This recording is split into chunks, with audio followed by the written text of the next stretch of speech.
এই কলেজ বন্ধ করো।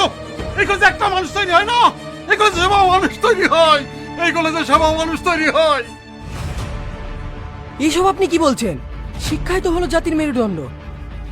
মিথ্যা কথা।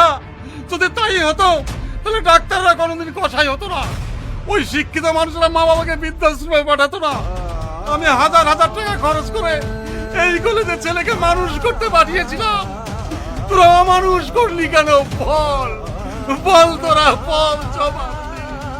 আরে আরে এ কি করছেন? ছাড়ুন বলছি, ছাড়ুন। রফিক বাবু এক্ষুনি থানায় ফোন করুন।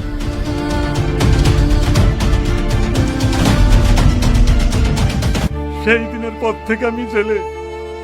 জানো বাপ, আমার একটা মেয়ে আছে, সে যে কি করছে আমি কিছুই জানি না। সেই দিনের পর থেকে আপনার ছেলে আপনার কোনো খোঁজ নেয়নি? না বাপ, খোঁজ নাইনি। আমিও চাইনি ওই কুলাঙ্গার ছেলে আমার সামনে আসুক। শীষ মোহাম্মদ, তোমার সাজা মুক্ত হয়ে গেছে, তুমি বাইরে এসো। তার মানে আপনি ছাড়া পেয়ে গেলেন? তাই তো বলছে বাবা, তুমি ভালোভাবে থেকো, তুমি নির্দোষ, দেখবে তুমি অল্প দিনের মধ্যেই ছাড়া পেয়ে যাবে।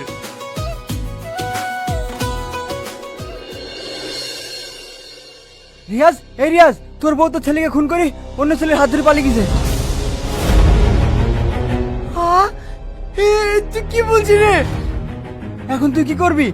শেষবারের মতো কি তোর ছেলের মুখটাও দেখতে পাবি না? আমি পালাবো, আমাকে কেউ আটকাতে পারবে না।